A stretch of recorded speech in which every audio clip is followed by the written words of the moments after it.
Hello बच्चों, good morning. आज की तारीख है 12 दिसंबर 2024। आज के करंट अफेयर क्वेश्चन और ललन टॉप प्रश्नों में आप सभी का स्वागत है। बच्चों, आज हम देखेंगे 12 दिसंबर के 10 करंट अफेयर क्वेश्चन पूरी व्याख्या के साथ सॉल्व करेंगे और हर प्रश्न के नीचे 4 से 5 करंट अफेयर क्वेश्चन या जीके जीएस प्रश्नों को सॉल्व करेंगे, जो कि बहुत ही महत्वपूर्ण होगा, जिसका हम रिवीजन करने वाले हैं। तो यहाँ से लगभग आज हम 70 क्वेश्चन करेंगे, जिसके लिए आप सभी हमारे साथ 25 मिनट तक बने रहेंगे। ठीक है, तो वीडियो बड़ी बनने वाली है क्योंकि प्रश्न आज ज़्यादा हैं और पूरी व्याख्या के साथ 10 प्रश्नों को देखेंगे, तो 25 मिनट तक आप सभी हमारे साथ बने रहेंगे। वीडियो में अगर कोई प्रॉब्लम हो तो प्लीज़ आप सभी हमको ज़रूर बताएं। वीडियो अच्छी लगे तो आप सभी से रिक्वेस्ट है कि प्लीज़ वीडियो को लाइक शेयर कमेंट जरूर करें। ठीक है, चलिए अपने पहले करंट अफेयर क्वेश्चन को देखते हैं। पहला प्रश्न हमारा है, हाल ही में संयुक्त राष्ट्र ने आजीवन उपलब्धि श्रेणी में किसे चैंपियंस ऑफ द अर्थ पुरस्कार 2024 से सम्मानित किया है। तो चैंपियंस ऑफ द अर्थ पुरस्कार किसे दिया गया है? तो यह 6 व्यक्तियों को दिया गया है। किसके द्वारा? तो संयुक्त राष्ट्र के द्वारा दिया गया है, जिसमें भारत के एक व्यक्ति शामिल हैं। इनका नाम हमें याद रखना है। नाम क्या है? माधव गॉडगिल। ठीक है, इसकी अगर पूरी व्याख्या देखते हैं, चैंपियंस ऑफ द अर्थ पुरस्कार 2024 किस श्रेणी में दिया जाता है, किसके लिए दिया जाता है? तो यह पर्यावरण के लिए दिया जाता है, यानी पर्यावरण संरक्षण के लिए चैंपियंस ऑफ द अर्थ पुरस्कार दिया जाता है। ठीक है, तो पर्यावरण के क्षेत्र में लाइफ टाइम अचीवमेंट अवार्ड कौन प्रदान करता है? तो यह प्रदान करता है यूएनओ। और इस बार जो है चैंपियंस ऑफ द अर्थ पुरस्कार 6 व्यक्तियों को दिया गया है, जिसमें भारत की तरफ से कौन शामिल है? माधव गॉडगिल। तो ये नाम हमारे लिए इंपॉर्टेंट हो जाता है, बाकी के 5 नाम हमें ज़रूरी नहीं है। ठीक है, तो चैंपियंस ऑफ द अर्थ पुरस्कार किसे मिला है? माधव गॉडगिल को मिला है। किस लिए मिला है? तो पश्चिमी घाट संरक्षण के कार्य के लिए मिला है। तो आप सभी को पता है कि ये गुजरात से लेकर तमिलनाडु के क्षेत्र तक जो है कौन सा क्षेत्र पड़ता है? तो ये होता है पश्चिमी घाट। ठीक है, तो इसी के संरक्षण के लिए चैंपियंस ऑफ द अर्थ पुरस्कार 2024 माधव गॉडगिल को दिया गया है। ठीक है, तो ये हमारा पहला प्रश्न हो जाता है। नेक्स्ट अगर बात करें कि समंथा हार्वे को ऑप्टिकल उपन्यास के लिए बुकर पुरस्कार दिया गया। ठीक है, कौन सा? तो बुकर पुरस्कार 2024 दिया गया है। समंथा हार्वे को ऑर्बिटल के लिए बुकर पुरस्कार 2024 दिया गया है। वहीं ध्यान से सुनेंगे, अगर वहीं बात करते हैं कि अंतर्राष्ट्रीय बुकर पुरस्कार किसे दिया गया है, तो जेनी अर्पन बेग को दिया गया है। किसे? जेनी अर्पन बेग को दिया गया है। और इनकी पुस्तक का क्या नाम है? इनकी पुस्तक का नाम है कैरोस। ठीक है, नेक्स्ट बात करते हैं, फिलिप नोयस को सत्यजीत रे लाइफ टाइम अचीवमेंट अवार्ड दिया गया है और ये ऑस्ट्रेलिया के डायरेक्टर हैं। इंदिरा गांधी शांति पुरस्कार 2024 किसे मिला है? तो मिचेल बैचलेट को मिला है। और ये कहाँ की हैं? तो ये चिली देश की हैं। कहाँ की? चिली देश की हैं, जो कि दक्षिण अमेरिका का देश है। नेक्स्ट हमारा प्रश्न है, हाल ही में ग्लोबल हंगर इंडेक्स में भारत को कौन सा स्थान मिला है? तो 105वां स्थान ग्लोबल हंगर इंडेक्स में भारत को मिला है। पहला स्थान हंगर इंडेक्स में किसका है? तो बेलारूस का है। वर्ल्ड प्रेस फ्रीडम में अगर पूछे भारत की रैंक क्या है, तो 159 है। HDI यानी ह्यूमन डेवलपमेंट इंडेक्स में भारत की रैंक है 134। जेंडर इनइक्वलिटी इंडेक्स में भारत की रैंक है 108। नेक्स्ट है 129वां स्थान है जेंडर गैप इंडेक्स में। तो जेंडर इनइक्वलिटी इंडेक्स में 108 है और जेंडर गैप इंडेक्स में 129 है। सस्टेनेबल डेवलपमेंट गोल में भारत की रैंक है 109। एशियन पावर में यानी एशिया में किस देश का सबसे ज़्यादा प्रभाव है? तो सबसे पहला स्थान हो जाता है USA का, और दूसरा किसका हो जाता है? चीन का, और तीसरा हमारे भारत का। ठीक है, तो एशियन पावर में भारत की रैंक है 3rd। पर्यावरण प्रदर्शन सूचकांक में भारत की रैंक है 176। ग्लोबल फायर पावर इंडेक्स में मतलब किस देश की आर्मी कितनी मजबूत है, तो इसमें भारत की रैंक है 4था। पहले नंबर पर USA का है, दूसरे पर रूस का है, तीसरे पर चीन का है और चौथे पर हमारे भारत का है। ठीक है, हाल ही में वर्ष 2023 में दुनिया की सबसे कम प्रजनन दर कहाँ दर्ज की गई है? तो साउथ कोरिया में की गई है। हाल ही में ब्रिटेन में किंग्स चार्ल्स तृतीय से नाइटहुड उपाधि हासिल करने वाले पहले भारतीय कौन है? तो सुनील भारती मित्तल जी हैं। किससे हासिल किए हैं? तो किंग्स चार्ल्स तृतीय से। ठीक है, नेक्स्ट हमारा प्रश्न है दूसरा, हाल ही में यूनिसेफ का 78वां स्थापना दिवस कब मनाया गया है? तो इसका सही विकल्प हो जाएगा 11 दिसंबर को। इसकी अगर व्याख्या देखें तो यूनिसेफ की स्थापना होती है 11 दिसंबर 1946 को, इसलिए यूनिसेफ का 78वां स्थापना दिवस 11 दिसंबर को 2024 में मनाया गया है। इसका मुख्यालय पूछे कहाँ पे है, न्यूयॉर्क में है। यूनिसेफ को 1956 में पहली बार जो है शांति का नोबेल पुरस्कार भी मिल चुका है। यूनिसेफ जो है बच्चों के लिए कार्य करता है। 11 दिसंबर को 2 दिवस और याद रखेंगे, एक तो गीता जयंती और दूसरा अंतर्राष्ट्रीय पर्वत दिवस याद रखना है, ठीक है। तो अंतर्राष्ट्रीय पर्वत दिवस और गीता जयंती ये भी 11 दिसंबर को मनाया जाता है। और 11 दिसंबर को यूनिसेफ की स्थापना दिवस भी 78वें क्रम की मनाई गई है। नेक्स्ट बात करते हैं कि 10 दिसंबर को परसों के दिन अभी अंतर्राष्ट्रीय मानवाधिकार दिवस मनाया गया है। यूनिसेफ की ब्रांड एम्बेसडर किसे बनाया गया है, तो यह करीना कपूर को बनाया गया है। नेक्स्ट बात करते हैं बिम्स्टेक में अगर पूछे कुल कितने देश शामिल हैं, तो बिम्स्टेक में कुल 7 देश शामिल हैं। Bangladesh, India, Myanmar, Sri Lanka, Thailand, Nepal, Bhutan, ठीक है। और बिम्स्टेक का मुख्यालय अगर पूछे कहाँ है, तो यह ढाका बांग्लादेश में इसका मुख्यालय है। हाल ही में चर्चा में रही SBS 3 परियोजना का संबंध किससे है, तो यह परियोजना शुरू की गई है जासूसी उपग्रह के लिए। भारत का पहला सुपर कंप्यूटर कौन सा है, तो परम 8000 है। अगर वहीं पूछे कि फादर ऑफ सुपर कंप्यूटर यानी सुपर कंप्यूटर के जनक भारत में किसे कहा जाता है, तो विजय भटकर जी को कहा जाता है। हाल ही में पहला UAF महिला नेशन लीग का खिताब किसने जीता है, तो यह स्पेन ने पहली बार जीता है। हाल में भारत मलेशिया के बीच द्विपक्षीय समुद्री अभ्यास समुद्र लक्ष्मण कहाँ आयोजित किया गया है, विशाखापत्तनम में। तो समुद्र लक्ष्मण किसके बीच होता है, भारत और मलेशिया के बीच में। तीसरा प्रश्न हमारा है, हाल ही में यूनेस्को ने किस देश की चावल से बनी शराब साके को सांस्कृतिक विरासत घोषित किया है, तो यूनेस्को ने साके शराब को सांस्कृतिक विरासत दर्ज किया है। और यह साके शराब किस देश का है, यह जापान का है। यह लगभग 1000 साल पुरानी शराब है, ये आपको याद रखना है, ठीक है। साके यह जापान की चावल से बनी शराब है। यह लगभग कितने साल पुरानी परंपरा से बनाई जाने वाली शराब है, तो 1000 साल पुरानी, ठीक है। अभी जो है साके को यूनेस्को ने अमूर्त धरोहर घोषित किया है और यूनेस्को ने साके को एक नया नाम दिया है, दिव्य उपहार, ठीक है। तो ये इतना याद रखना है। बात करते हैं हमारे भारत में कुल कितने अमूर्त धरोहर हैं, तो हमारे भारत में कुल 15 अमूर्त धरोहर हैं। 15वें क्रम का कौन सा बना था, तो गरबा नृत्य बना था जो कि गुजरात का था। 14वां पूछे कौन सा है, तो दुर्गा पूजा है। दुर्गा पूजा अगर पूछे कहाँ का है, तो वेस्ट बंगाल का है, ठीक है। कालबेलिया नृत्य को अमूर्त धरोहर में कब शामिल किया गया था, तो 2010 में। कुंभ मेला प्रयागराज को कब शामिल किया गया था, तो 2017 में अमूर्त धरोहर में शामिल किया गया था। नेक्स्ट प्रश्न है, हाल ही में भारत ने आतंकी संगठन हिज्ब उत तहरीर पर प्रतिबंध लगाया है। इस संगठन का अगर पूछे संबंध किस देश से है, तो इजराइल से यह संगठन संबंधित है। इजराइल में ऑपरेशन चलाया गया भारत सरकार के द्वारा, ऑपरेशन अजय। तो पूछे कहाँ चलाया गया था, इजराइल में फंसे भारतीयों को बाहर निकालने के लिए। इजराइल के PM अगर पूछे कौन है, बेंजामिन नेतन्याहू है। इजराइल की जो संसद है इसका नाम है नीसेट। इजराइल में मुद्रा जो यूज होती है उसका नाम है न्यू शेकल। हाल में गर्भपात को संवैधानिक अधिकार बनाने वाला दुनिया का पहला देश कौन सा है, तो यह फ्रांस है। हाल ही में BSF की पहली महिला स्नाइपर कौन बनी है, सुमन कुमारी जी बनी है। चौथा प्रश्न हमारा है, हाल ही में राज्यसभा, ये बहुत ही महत्वपूर्ण है क्योंकि पहली बार जब से संविधान बना है, पहली बार राज्यसभा के सभापति को किस अनुच्छेद के तहत पद से हटाया जाता है, तो ये पहली बार वर्णन किया गया है। मतलब यह बात उठी है, तो किसके तहत अगर पूछे कि राज्यसभा के सभापति को हटाया जाता है, तो इसका सही जवाब हो जाएगा ऑप्शन B, ठीक है। तो ऑप्शन B के तहत हटाया जाएगा, ऑप्शन C हो जाएगा, अनुच्छेद 60B, ठीक है। इसके बारे में व्याख्या देखेंगे तो आपको पूरी समझ आ जाएगी। अपर हाउस, जिसे हमारे भारत में राज्यसभा को अपर हाउस कहा जाता है, लोअर हाउस लोकसभा को कहा जाता है। तो अपर हाउस के अगर पूछे अध्यक्ष या फिर पदेन सभापति कौन होते हैं, तो उपराष्ट्रपति होते हैं। और यह अगर पूछे कि राज्यसभा के पदेन सभापति कौन होते हैं, तो उपराष्ट्रपति होते हैं। और यह बात किस अनुच्छेद में कहा गया है, तो अनुच्छेद 64 में कहा गया है। अभी जो है राज्यसभा के जो सभापति हैं अगर पूछे कौन है, तो उपराष्ट्रपति, जिनका नाम है जगदीप धनखड़। क्या नाम है, जगदीप धनखड़ इनका नाम है। तो इनको हटाने के लिए पहली बार जो है प्रस्ताव पेश किया जाता है, ठीक है। तो पहली बार प्रस्ताव पेश किया गया है। और यह प्रस्ताव अगर पूछे किसके द्वारा लाया गया था, तो यह प्रस्ताव लाया गया था इंडिया अलायंस के द्वारा, जिसमें कांग्रेस और सभी पार्टियां शामिल हैं। यानी कि कह सकते हैं कि यह कांग्रेस गठबंधन की जो पार्टियां हैं उसे इंडिया अलायंस कहा जाता है, ठीक है। और यह प्रस्ताव जो है किसे पेश किया गया, किसके पास पेश किया गया, तो PC मोदी जी के पास पेश किया गया।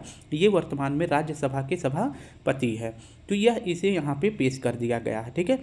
तो ये कब इनके पास भेजा गया था, तो यह 10 दिसंबर को इनके पास यह प्रस्ताव पेश किया गया था। ठीक है, और किसके खिलाफ अगर पूछे पेश किया गया था तो उपराष्ट्रपति जो कि वर्तमान में जगदीप धनखड़ जी हैं, इनके खिलाफ यह पेश किया गया था, क्योंकि ये जो है बराबर किसकी मतलब इनकी इंडिया अलायंस के बराबर जो है ठोकाई करते रहते हैं। ठीक है, चाहे बातों से हो या फिर किसी धमकियों से। ठीक है, तो इसलिए इनके खिलाफ जो है प्रस्ताव पारित किया गया है और पहली बार किया गया। ठीक है, और इन्हें जो है जो ये पेश किया गया है प्रस्ताव किस अनुच्छेद के तहत पेश किया गया है, तो अनुच्छेद 60B के तहत पेश किया गया है। और इन्होंने अगर जो राज्यसभा के जो पदेन सभापति हैं यानी कि जो उपराष्ट्रपति हैं, इनके खिलाफ अगर आप विश्वास प्रस्ताव लाना है तो 14 दिन पहले ही जो है नोटिस दिया जाना चाहिए। किसको? राज्यसभा के महासचिव को, जो कि 10 दिसंबर को दे दिया गया है। ठीक है, अब इनके पास से ये जो है जो ये नोटिस दिया गया है, इनके पास से अब नोटिस फिर वापस कहाँ आएगा? इंडी अलायंस के पास आ जाएगा। इंडी अलायंस जो है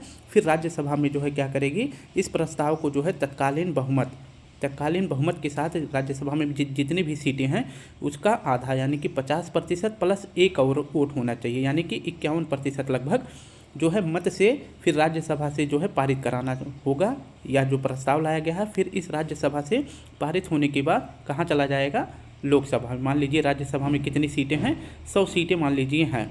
ठीक है, इसमें से जो है 50 प्लस 1 यानी कि 51 लोगों का इस पर जो है क्या होना चाहिए? हस्ताक्षर होना चाहिए। फिर यहाँ से जब 51 लोगों से पास हो जाएगा राज्यसभा से, तो यह कहाँ आएगा प्रस्ताव? तो यह लोकसभा में आएगा। फिर लोकसभा से पारित करवा के जो है फिर यह राष्ट्रपति को सौंपा जाएगा। फिर राष्ट्रपति जो है उपराष्ट्रपति को जो है राज्यसभा के पदेन सभापति से हटा देंगे। लेकिन ऐसा नहीं होने वाला है, क्योंकि जो इंडी अलायंस है इसके पास राज्यसभा में भी बहुमत नहीं है, यानी कि वो 50% प्लस एक वोट से यह राज्यसभा से ही पारित नहीं करवा सकता है। इंपॉर्टेंट क्वेश्चन ये बन जा सकता है कि पहली बार यह प्रस्ताव लाया गया है, जब से संविधान बना है तो पदेन सभापति के खिलाफ पहली बार यह प्रस्ताव लाया गया है। ठीक है, तो ये कुछ महत्वपूर्ण क्वेश्चन था, तो ये आपको याद रखना है। काफ़ी टाइम लग गया है, मुझे क्षमा करें, क्योंकि अगर अच्छे से नहीं समझाता तो आपको समझ में भी नहीं आता। ठीक है, तो यहाँ पे प्रस्ताव पेश करा दिया गया है। अब देखना है कि 14 दिन बाद क्या होता है। यहाँ से तो पास हो जाएगा, राज्यसभा महासचिव के पास से पास हो जाएगा, लेकिन इंडी अलायंस जो है ये राज्यसभा में पास नहीं करा पाएगी, क्योंकि तत्कालीन जो सदस्य बहुमत है इसमें जो है इंडी अलायंस का बहुमत नहीं है। ठीक है, तो ये यहीं से जो है यह बिल जो है क्या हो जाएगा? अविश्वास जो है यहीं से खत्म कर दिया जाएगा। तो ये आपको याद रखना, हमें सिर्फ ये याद रखना है कि पहली बार यह प्रस्ताव किसके खिलाफ लाया गया है? अपर हाउस के जो यानी कि राज्यसभा के सभापति के खिलाफ यह पहली बार अविश्वास प्रस्ताव लाया गया है। अगर हम बात करते हैं कि राष्ट्रपति के खिलाफ जो है जो अविश्वास प्रस्ताव लाया जाता है उसे महाभियोग कहा जाता है। महाभियोग शब्द सिर्फ राष्ट्रपति के खिलाफ यूज किया जाता है, और राष्ट्रपति को हटाने के लिए अनुच्छेद 61 में जो है महाभियोग की प्रक्रिया का उल्लेख किया गया है। ठीक है, तो ये हमारा कुछ महत्वपूर्ण हो जाता है। नेक्स्ट अगर बात करते हैं, हाल ही में यूनिसेफ को स्वास्थ्य और पोषण सहायता प्रदान करने वाला तीसरा सबसे बड़ा आपूर्तिकर्ता देश कौन सा है? तो यूनिसेफ को मदद के मामले में भारत तीसरा देश बन गया है पूरे विश्व का। यूनाइटेड नेशन चिल्ड्रंस फंड्स, जिसे यूनिसेफ कहते हैं, इसका हिंदी होता है संयुक्त राष्ट्र बाल कोष। इसकी स्थापना मैंने बता दिया था 11 दिसंबर 1946 को होता है। मुख्यालय न्यूयॉर्क में है। वर्तमान में अगर पूछे यूनिसेफ की अध्यक्ष कौन है, तो कैथलीन रसेल हैं। भारत में यूनिसेफ की ब्रांड एम्बेसडर करीना कपूर, ये आपको पता ही है। हाल ही में यूएस गोल्फ एसोसिएशन ने किसे बॉब जॉन्स पुरस्कार से सम्मानित किया है? तो टाइगर वुड्स को। हाल में भारत की पहली अंडर वाटर में मेट्रो रेल सेवा का उद्घाटन कहाँ हुआ है? कोलकाता में। किस नदी में? तो हुगली नदी में। Quacquarelli Symonds world university ranking 2025 for sustainability में शीर्ष भारतीय संस्थान कौन सा है? तो इसका सही जवाब हो जाएगा IIT दिल्ली है। QS वर्ल्ड यूनिवर्सिटी रैंकिंग 2025, इसमें फॉर सस्टेनेबिलिटी यानी कि पर्यावरण संरक्षण के लिए दिया जाने वाला यह पुरस्कार है। और इसमें अगर पूछे कि भारत का कौन सा यूनिवर्सिटी है जो कि भारत में पहले स्थान पर है QS वर्ल्ड यूनिवर्सिटी रैंकिंग के अनुसार, तो भारत में पहला स्थान है IIT दिल्ली का। लेकिन इसका विश्व में कौन सा स्थान है? तो 171वां स्थान है। विश्व में पहला किस यूनिवर्सिटी का स्थान है जो पर्यावरण संरक्षण के लिए कार्य करता है? तो टोरंटो यूनिवर्सिटी है, जो कि कहाँ का यूनिवर्सिटी है? कनाडा का है। ठीक है, तो QS वर्ल्ड यूनिवर्सिटी रैंकिंग में भारत की रैंक है 171वां, जिसमें भारत के पहला स्थान किस यूनिवर्सिटी का है? तो IIT दिल्ली का है। और विश्व में पूछे कितना है? तो 171वां है। कनाडा का टोरंटो यूनिवर्सिटी विश्व में पहला स्थान रखता है। सस्टेनेबल डेवलपमेंट, जिसे हिंदी में कहते हैं सतत विकास कार्यक्रम, यह जो है कब शुरू किया गया था? तो 2015 से लेकर 2030 तक सतत विकास यानी कि संधारणीय विकास शुरू किया गया है। और इसको जो है इसके लिए 17 गोल भी निर्धारित किए गए हैं, यानी कि 15 से लेकर 30 तक यह 17 गोल पूरे विश्व को पूरा करना है। नेक्स्ट बात करते हैं, हाल ही में 149वीं अंतर संसदीय संघ IPU असेंबली कहाँ प्रारंभ हुई है? तो यह जिनेवा में प्रारंभ हुई है। और भारत की तरफ से इसमें किसने भाग लिया है? तो ओम बिरला जी ने भाग लिया है। 18वीं लोकसभा के प्रोटेम स्पीकर कौन बनाए गए हैं? तो भर्तृहरि मेहताब बनाए गए हैं। हाल ही में राष्ट्रीय युवा संसद महोत्सव 2025 में प्रथम स्थान किसको मिला है? यतिन भास्कर को। हाल ही में भारत का पहला AI शिक्षक आयरिस कहाँ लॉन्च हुआ है? तो केरल में हुआ है। हाल ही में एशियाई क्रिकेट परिषद का नया अध्यक्ष किसे चुना गया है? तो ICC यानी इंटरनेशनल क्रिकेट काउंसिल के अध्यक्ष कौन बना दिए गए हैं? तो जयशाह जी बना दिए गए हैं। कौन? जयशाह जी बना दिए गए हैं। ये पहले में ICC क्रिकेट के अध्यक्ष थे, लेकिन अब ये जो है ICC के बना दिए गए हैं, तो इसलिए यह पद खाली हो गया। ठीक है, तो इसका अध्यक्ष किसे बनाया गया है? सेमी सिल्वा जी को बनाया गया है। ऑप्शन बी हमारा सही हो जाएगा। ICC के वर्तमान अध्यक्ष कौन बनाए गए हैं? जयशाह जी बनाए गए हैं। ICC की स्थापना 1905 में होता है। ICC का मुख्यालय दुबई में है। ICC के अध्यक्ष बन जाने के बाद जो है ACC का पद खाली हो गया, यानी एशियन क्रिकेट काउंसिल का पद खाली हो गया है। और इसकी स्थापना होती है 1983 में। इसका मुख्यालय ACC का मुख्यालय कोलंबो श्रीलंका में है। और ACC के पद खाली हो जाने के बाद इसका नया अध्यक्ष बनाया गया है सेमी सिल्वा को, जो कि श्रीलंका के खिलाड़ी हैं। ठीक है, वहीं पूछे कि BCCI का मुख्यालय कहाँ पे है? तो वानखेड़े स्टेडियम मुंबई में है। तो 3 प्रश्न याद रखना है, ये पहला हो जाएगा, यहाँ से दूसरा हो जाएगा और ये तीसरा हो जाएगा। ठीक है, IOC के अध्यक्ष कौन बनाए गए हैं? यानी इंटरनेशनल ओलंपिक कमेटी के, तो तैयब इकराम बनाए गए हैं। ये कहाँ के हैं? पाकिस्तान के हैं। फिक्की के अध्यक्ष कौन बनाए गए हैं? हर्षवर्धन बनाए गए हैं। भारत के 91 मुख्य न्यायाधीश कौन बनाए गए हैं? Chief justice of India Sanjiv Khanna ji बनाए गए हैं, जो 91 क्रम के बने हैं। हाल ही में केंद्र सरकार ने किसे 14वीं महारत्न कंपनी का दर्जा दिया है? तो हिंदुस्तान एरोनॉटिकल लिमिटेड को दिया है। इसके द्वारा जो है तेजस को बनाया गया है और प्रचंड को बनाया गया है, जिसमें लाइट कॉम्बैक्ट एयरक्राफ्ट कौन सा है? तेजस है। और लाइट कॉम्बैक्ट हेलीकॉप्टर कौन सा है? तो प्रचंड है। 13वां महारत्न कंपनी पूछे कौन सा है? तो इंडियन ऑयल है, ये आपको याद रखना है।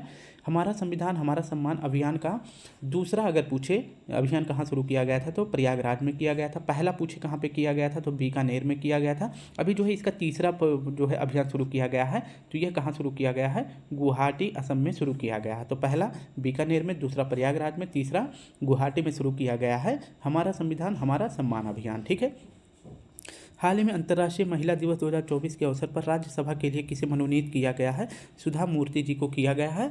ये जो है ऋषि सुनक की सासू माँ है और इनकी फेमस पुस्तक का क्या नाम है? डॉलर बहू। इनकी फेमस पुस्तक का नाम है डॉलर बहू। नेक्स्ट हमारा प्रश्न है 7वां, हाल ही में पहली बार भारत की मेजबानी में आयोजित 20वीं एशियाई महिला हैंडबॉल चैंपियनशिप का खिताब किसने जीता है? तो यह जीत लिया है जापान ने। ठीक है, किसको हराकर? दक्षिण कोरिया को हराकर जीता है। तो ये हमारा सही जवाब हो जाएगा ऑप्शन सी। 20वें क्रम की, ये आपको क्रम भी याद रख लेना है, 20वें क्रम की एशियाई महिला हैंडबॉल चैंपियनशिप, इसका आयोजन अगर पूछे कहाँ किया गया है? तो भारत में इसका आयोजन पहली बार किया गया है। इसमें जो है कुल 8 टीमों ने भाग लिया है। विजेता अगर पूछे कौन बना है? तो जापान बना है। और उप विजेता यानी जापान ने किसको हरा दिया है? तो साउथ कोरिया को हरा दिया है। ठीक है, तो एशियाई महिला हैंडबॉल चैंपियनशिप इस बार किसने जीता है? तो जापान ने जीता है। अब देख लेते हैं भारत में कुछ महत्वपूर्ण खेल जिनका आयोजन भारत में किया गया है। ठीक है, जैसे देखते हैं एशियन गेम्स का आयोजन अब तक भारत में 2 ही बार किया गया है। ठीक है, कब कब? तो पहली बार जब एशियन गेम्स की शुरुआत हुई थी 1951 में, तो पहली बार इसका आयोजन किया गया था दिल्ली में। नेक्स्ट किया गया था 1982 में, 9वें क्रम का जो भी एशियन गेम खेला गया था। कॉमनवेल्थ गेम्स का आयोजन अभी तक भारत में एक ही बार हुआ है, 2010 में दिल्ली में किया गया था। COP 8 का आयोजन किया गया था, कॉन्फ्रेंस ऑफ पार्टीज जिसका फुल फॉर्म होता है। यह 8वें क्रम का पहली बार मतलब भारत में किया गया था। और कब किया गया था? 2002 नई दिल्ली में किया गया था। G20 का पिछले साल किया गया था, 2023 में पहली बार आयोजन किया गया था। कहाँ पर? भारत मंडपम नई दिल्ली में किया गया था।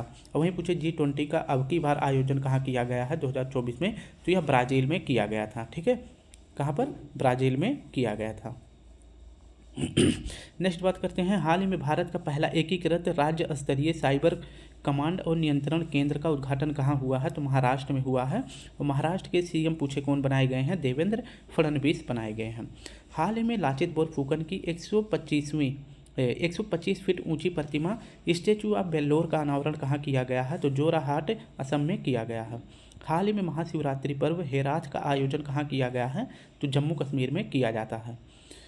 नेक्स्ट हमारा प्रश्न है 8वां। हाल ही में मुख्यमंत्री पौष्टिक अल्पाहार योजना किसने प्रारंभ किया है? तो मुख्यमंत्री पौष्टिक अल्पाहार योजना शुरू किया गया है गुजरात सरकार के द्वारा। इसकी व्याख्या देखें तो मुख्यमंत्री पौष्टिक आहार योजना और इसके साथ साथ दूध संजीवनी योजना, तो ये दोनों योजनाएं कहाँ शुरू किया गया है? गुजरात में शुरू किया गया है। ठीक है, गुजरात के सीएम कौन है? तो सीएम है डॉक्टर भूपेंद्र पटेल, यहाँ के सीएम हैं। मुख्यमंत्री पौष्टिक अल्पाहार योजना की टैगलाइन रखी गई है पोषण भी पढ़ाई भी, यानी कि बच्चों को पढ़ाई के साथ साथ उनके शरीर पर, उनके स्वास्थ्य पर भी ध्यान दिया जाए, उसके लिए जो है मुख्यमंत्री पौष्टिक अल्पाहार योजना शुरू किया गया है। टैगलाइन है पोषण भी और पढ़ाई भी। नेक्स्ट बात करते हैं संजीवनी योजना के तहत पर डे बच्चों को 200 ml दूध दिया जाएगा और किस क्लास तक के बच्चों को? तो क्लास 8 तक के बच्चों को दिया जाएगा। तो दोनों योजनाएं गुजरात में शुरू की गई हैं। नेक्स्ट बात कर लेते हैं कि DPSP यानी जो हमारे संविधान का भाग 4 में उल्लेख किया गया है DPSP, ठीक है, DPSP के अनुच्छेद 47 में, ठीक है, DPSP के अनुच्छेद 47 में किसका वर्णन किया गया है? पोषण से संबंधित अनुच्छेद का पोषण से संबंधित उल्लेख किया गया है। ठीक है, तो पोषण से संबंधित अगर पूछे उल्लेख किस अनुच्छेद में किया गया है? तो अनुच्छेद 47 में किया गया है। और अगर पूछे कि अनुच्छेद 47 किसके अंतर्गत आता है? तो DPSP के अंतर्गत आता है। तो यह राज्य का कर्तव्य बन जाता है कि बच्चों के स्वास्थ्य पर, उनके पोषण के लिए यह व्यवस्था किया जाए। तो किसके तहत करता है राज्य सरकार? तो अनुच्छेद 47 के तहत। हाल ही में NCPCR की रिपोर्ट के अनुसार सर्वाधिक बाल विवाह के खिलाफ लड़ाई में अग्रणी राज्य कौन सा है? तो बाल विवाह को रोकने के मामले में पहला राज्य अगर देखें तो कौन सा है? उत्तर प्रदेश है और दूसरा स्थान है उड़ीसा में। वहीं पूछे सर्वाधिक बाल विवाह किस राज्य में होता है? तो इस बार सबसे ज़्यादा कहाँ पे हुआ है? कर्नाटक में। राष्ट्रीय बाल अधिकार संरक्षण आयोग की स्थापना 2007 में होती है। वर्तमान में इसकी अध्यक्ष कौन है? प्रियंका कानूनगो हैं। और वहीं पूछे कि महिला और बाल विकास मंत्रालय के मंत्री कौन बनाई गई हैं? तो अन्नपूर्णा देवी जी बनाई गई हैं।